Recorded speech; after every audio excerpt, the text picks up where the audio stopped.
Welcome into Hoops Form, a production of Radius Athletics and a Quick Timeout podcast. I'm Tony Miller, and I'm joined once again this week by my co-host Randy Sherman. Big thanks to our sponsors over at 323 Sports. Summer is here, which means it's time to think about summer sports camps, and your campers will love the 323 Sports Performance Camp t-shirts, which start at an incredibly low price of just $7.99. To find out more, visit 323sports.com, or you can contact a sales rep at sales@323sports.com. They'll be sure to do it right for your summer camp program. As the summer does get underway, an exercise that I've heard several coaches talk about, one that I've done here the last couple of summers and I'm starting to work through right now, is going through parts of our coaching philosophy. And today, kind of talking about the different parts of that philosophy and things that probably are quickly brought to mind when you mention the word philosophy, and maybe some things that aren't.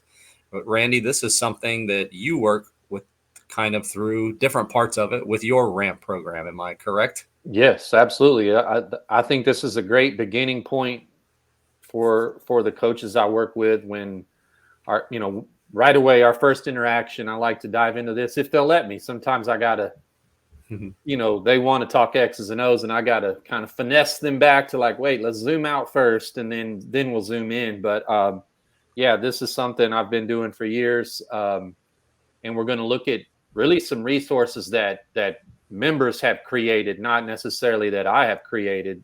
So I think that's probably what coaches would be more interested in, like what their peers, not what I made, what another person in their shoes created. Yeah, I love this. I think both of us are at the position now where we do create things and people will come to us asking for things. But to be honest with you, the best stuff that I have is stuff that other people have given to me and things Oh that yeah, I've collected over the yeah. years. I'm I pretty think also, basic. I'm not very yeah, good at some of this. I'm pretty basic. So some of yeah. the stuff I make is pretty bland compared to the coaches that I interact with. So that's great. That's how I want it to be. Yeah, and as you're listening to this, this is another one of those where probably the visuals will be a little bit more helpful. So go Yeah. back and watch if you have the opportunity to do that. And we'll bring them up here on the screen. You'll see what Randy was just talking about with some of the details and some of the things that the coaches come up with and think about, some of the things that I wouldn't even think about. But, those little details, I think, are sometimes the separators between the average programs and above average programs and the great programs. Yeah. This time of year also, too, I just encourage coaches – when you have more time, there are a lot of things that I think about during the course of the season. We're like, man, I want to do that. Mm-hmm. And now that the summer hits, sometimes I forget those things. So Randy and I are attempting to kind of bring those things back. So if you've Yeah. listened to previous episodes, there's a couple things that we'll mention today and point you back to that have full episodes devoted to them. Mm-hmm. That I'm sure probably at the time there were coaches that were like, man, I should probably think about doing that. But now is the time for you to actually do something about it. So Right. there are a couple of these things that probably will look familiar. You talked about kind of the X's and O's and not getting that nitty gritty with things, but still kind of big picture X's and O's, probably things that most coaches would think about. Yeah, I need to address that. We'll start with the obvious like they did, Mm-hmm. and pointing more specifically to like the four phases of the game. Yeah. And for that, there's a form that you sent me that I would like for you, as I bring it up here on the screen, to kind of talk people through. Okay. Yeah. Let's take a look at it. So again, what we're looking at isn't something I made. It was more like a challenge that I threw out to some of the members in my ramp group to sort of take the four phases of the game. And let me just really quickly say what those are: transition offense, offense, transition defense, defense. At any one time in the game, you turn your television on, it pops up in the middle of the game. One team is in one of these phases, the other's in the other, and it just sort of flows in a cycle. So there's the quick synopsis of what that is. And so the challenge was to take those four phases. And so I put a constraint so you can't just like word vomit, right? I put a constraint down of there's four phases of the game. And I want you underneath each four phases, list your four sort of like bullet point things that you would say you are looking for, that if you were watching film of your team in one of these phases, like it would get 4 out of 4. Like we checked every one of those boxes. That's sort of a gold standard for what we want to see, what we're coaching, what we're teaching in that phase. So in total, in full, we get 16. So 16 bullet points 4 times 4, to sort of say, boil our teaching down. And again, the goal of this is, one, to help the coach clear their thoughts and cut out the fluff and really get down on paper what they're teaching and what's important in each one of these 4 phases. But really the bigger goal, Tony, is I want my players to know this. Like, and by boiling it down and getting really succinct, like really high level but clear, bring a lot of clarity, then we're more apt to be able to really get our players to understand that we have a very clear mission in each phase of the game. And again, this is not my work.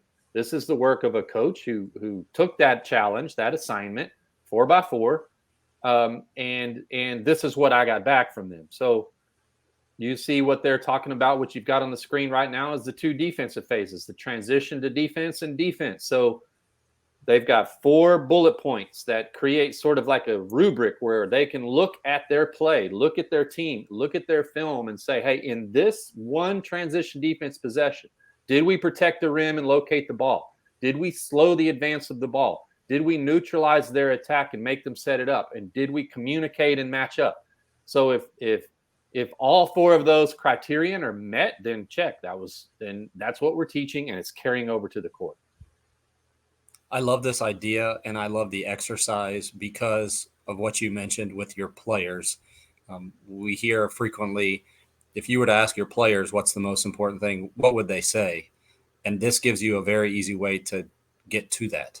I think sometimes we think, well, it's maybe the thing that I talk about most, or you're just hoping that they pick up on what the most important thing is.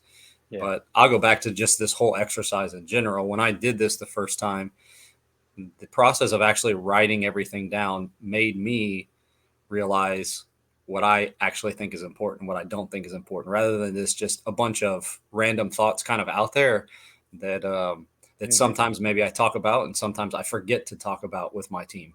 And this right here, this process, I heard Coach Doug Novak, who we both admire, and sure. I'm sure that others have listened to. He's got the same kind of idea with his he does napkins, and he'll from time to time. I love to get. He'll I've just seen one of those graphics. Yeah. He posts some different places and stuff, but from time to time, I'll get just a random text message from Coach Novak, and it's just like a picture of a napkin that has like stuff written on it. And the practice of that is you can't put a billion things on a napkin, and this is the same idea. You can't have. We're going to say that there's 25 things that matter. Well, we all know that then nothing matters at that point. Yeah. And so I think like this is a great place for a coach to start with that simplicity of, I'm going to make sure that I know what the most 3 or 4 most important things are. And that's going to allow me then to focus in on those 4 things and communicating those 4 things to my players so that they actually know what's important for our program as well. Right. And I would say some of the feedback I've gotten from coaches when they've tried to tackle this and they've taken their legal pad out, or however they do it on a computer, legal pad, napkin, whatever. Some of the struggles that I've heard is two things mainly. Is I'm having a hard time boiling defense down to 4 bullet points. I want to include 10 things. And so I'm like, okay, I feel that. I definitely feel that, there's no mention here of rotations and closing out and all that. Like, we've got to think higher level. So that's always a challenge.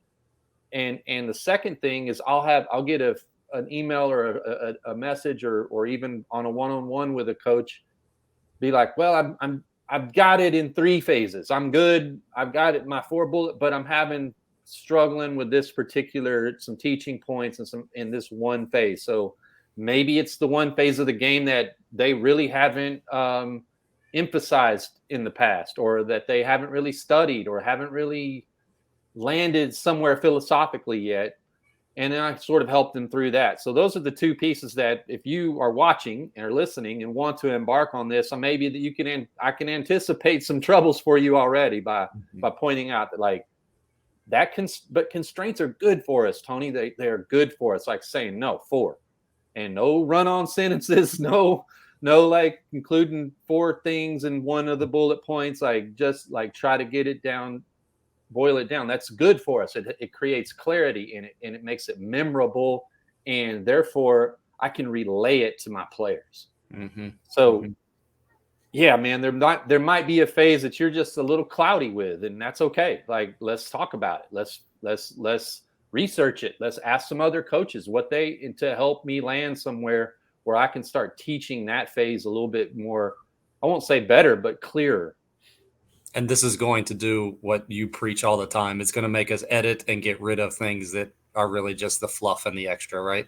Yeah, because then what do we have? Now we have a 16-point document, if you will, that sort of drives our practice planning. All right. So assessing your 4 phases, kind of big picture, where to start. Mm-hmm. The next step maybe is using something that we've actually talked a little bit about previously, and we have a whole episode devoted to it, and that is our performance checklist. Can you talk about this performance checklist and how it ties into what we just talked about? I want to offer something first before I do that. I would say the document we looked at last and this document, anyone watching or listening, just use the headings, the 4 headings. The bullet points or the checklist items on this document or the bullet points on the first one we looked at are unique to one coach. Like, that's just one man's or one woman's opinion on how they want their teams to play. So my pickup point that I'm grading might be different than yours, or how we're trying, our transition offense sort of like teaching points may be different than yours. We have a different outcome or a different style of play. Just use the idea, don't just copy the thoughts. I want to know what your thoughts are. You may be a zone guy, I'm a man guy. You may be walk it up and not have a high value on transition offense, or you may be Loyola Marymount fast break type person. I want you just to use the idea and get your individual thoughts on paper. What you're looking at now, checklist is a good word. I almost like the word worksheet better for this, because what I would use it for would be, I'm going to have this near me when I'm looking at our performances on film. And I'm going to look at each scenario and sort of like and use it like a worksheet, a checklist worksheet that I can look at the film and say, yes, we did this. Yes, we did this. So it's just a series of questions that are pretty close to either yes or no, like either it happened or it didn't. And I'm I'm measuring our performance based on, an extension of the first document turned into a worksheet on this document that maybe gets a little deeper into the how, into the technical. So like, for example, can you blow that up, like zoom in a little tighter to where maybe we can look at one. Yeah, there you go. Perfect. So like, I'm watching film and our opponent just made a basket. So this is transition offense after a made. So immediately I know what we teach. I know what we're looking for based on the 4x4 assignment we just looked at. Now I've got a worksheet that maybe gets us into the how a little bit more. Did we get the ball right out of the net and the guy we want inbounding it or the girl we want inbounding it, did that happen? How quickly? I've got sort of like a little bit more of a detailed document to companion with the first document to sort of like almost like a grading mechanism. Does that make sense? So like, this is how I would say yes or no. Did the player we want to inbound the ball inbound it? So if in practice we're talking about the nearest man to the ball inbounds it, well, did that happen? Or did the nearest man to the ball run off? Or maybe you're a team that specifies like our 4 and Tony is in the game at our 4 position right now, so he should be inbounding the ball. Did that happen? So it's a way to actually measure, is what we're teaching making it to game night? I'm going to draw my marketing course that I teach, and we talk a lot about goals and objectives. The last sheet would be more of like your goals. These are general. This is what we're trying to accomplish. Mm-hmm. Your objectives follow that. We use that SMART acronym? Are they specific? Are they measurable? Is there time? And you'll see a lot of these elements in each of these checklists. Like, did we do this in 4 seconds? Did we get this many number of? And so this is are we actually achieving our objectives? And if we are, then our goals will be then met. So this is the thing that you can actually hold them accountable to.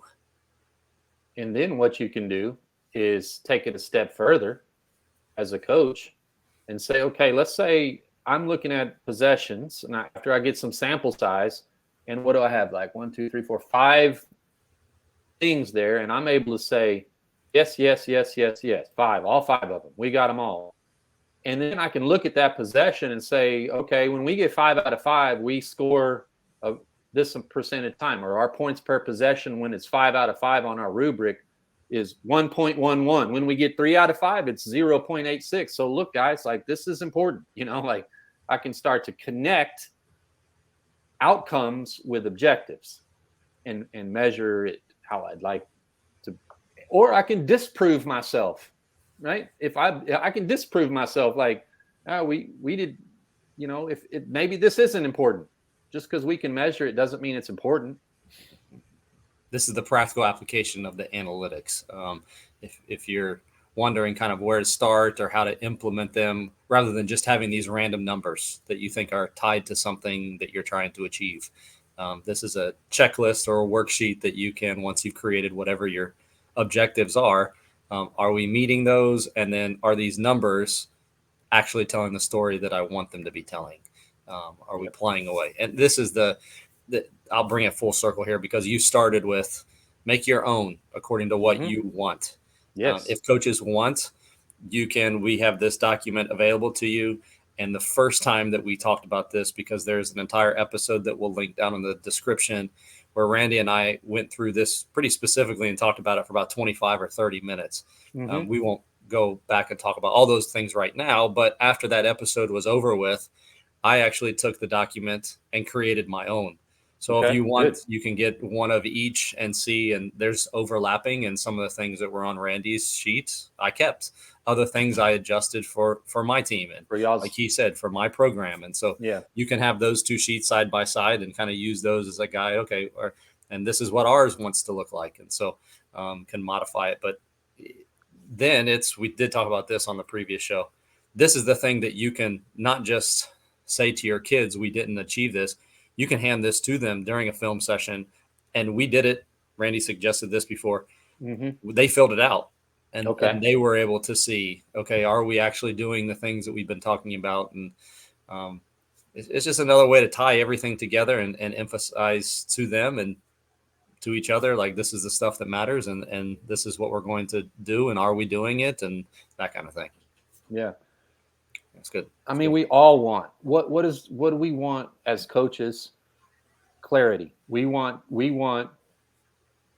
clarity. And both of these documents are just, that's all we're trying to do, is create some clarity, because with clarity comes speed. It's not just speed in the terms of sort of like playing fast or something like that. I'm saying speed. I mean speed of recall. Like how like if I've been clear philosophically and I've related that in a clear manner to my players, then I can expect that we're going, with time and repetition, is going to get speedy recall, like immediate. Well, our players know in this situation, this is our objective, and they execute it. So that's all we want. Clarity gives birth to speed, man. And it doesn't necessarily mean playing fast. I mean speed of recollection, speed of execution.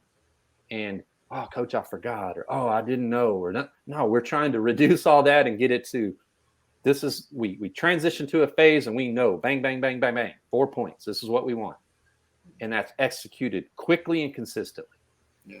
All right. So that's the basketball related, but just knowing our audience and kind of what we built here over time, there are the coaches that are listening to this want more than just good basketball players. And they're trying to develop more than just good basketball players. And so while we immediately a lot of times think about the on court, I know that a lot of you're valuing the other things, things like mentorship, things like building culture, team building, team chemistry, whatever you call it, and whatever way you're describing it. There's more than just the basketball. And for that, Randy, you just sent me something this morning that I'll go ahead and pull up, and you can Okay. talk about it and how you got it and that kind of thing. Yeah, again, this is not my creation. This is something that one of the coaches I work with sent me, who again is wanting to create clarity for the off the court culture piece, which is super important, if not more important than the on the court culture piece. So um, he, the way he tackled this assignment was 4 words that he turned into an acronym: relationships, enthusiasm, authenticity, and leadership. Um, and so it's sort of following the same outline of 4 domains, right? Like, so, and really trying to put um, who, what, when, where, and why for their defining their cultural standards for their program with the same clarity. And something that I just reviewed this with this coach, and something he talked about was being real, using that acronym and saying, this is what we want to be. We want to be real. And what does that mean? And this is where he defines what that means: that we're loyal, patient, humble, appreciative. And if we show the antithesis of some of those behaviors, we're not being real in our relational skills and our performance skills. So this is just another effort to take the same approach to creating clarity on the court to creating it for the behaviors and culture piece. I love this because it goes beyond putting an acronym or saying on a T-shirt and then kind of talking about it. I mean, this is a form that I'm sure he hands out to his players or posts somewhere that Reviews actually with them, shows yeah. this is what we're actually doing, and this is how we're going to achieve it. And again, I just think there's something to not just writing it down, but to have something in a written form, a written document that you can go back on, or to just provide clarity if somebody doesn't know about your program, or even at our level, at the college level, handing them something when they come, like this is what we are, and this is who we are, just to educate them. So a lot of ways that you can use it. But I do think it's something that's important, just the process of going through. And you can tell from this document, if you can see it, you can tell there was a lot of thought and effort that went into just preparing this.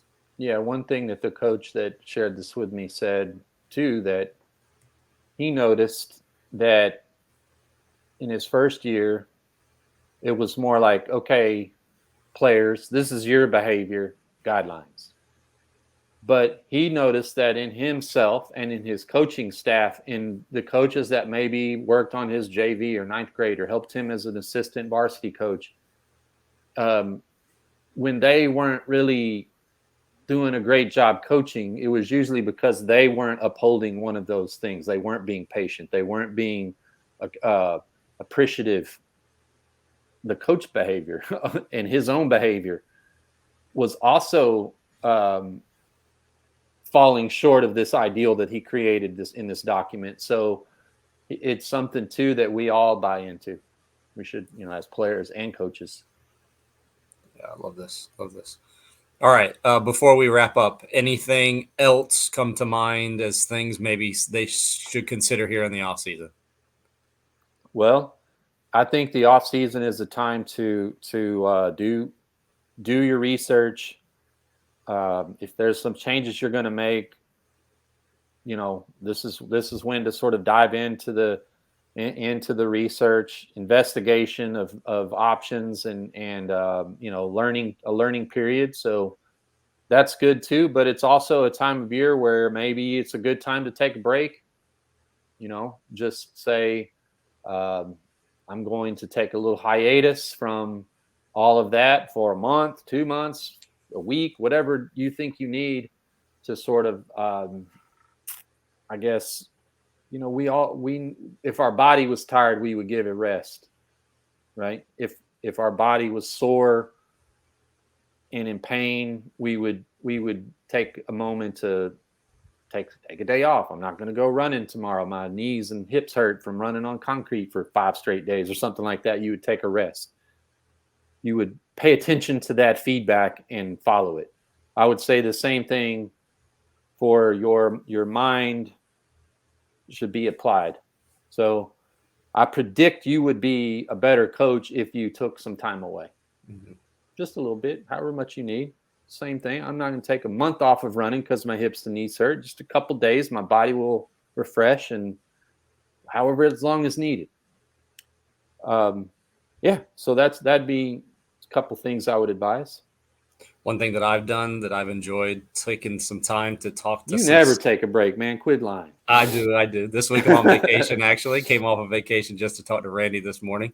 But the other thing that I did was took some time and have been talking to some soccer coaches. Okay. So maybe talking to a coach of another sport and just kind of getting their perspective on things like practice planning and things, game prep and, practice drills and small sided games and those kinds of things. So that's been a different perspective, but you'll probably be a little surprised the amount of overlap between what they're doing and what you're doing. So maybe talking to another coach like that.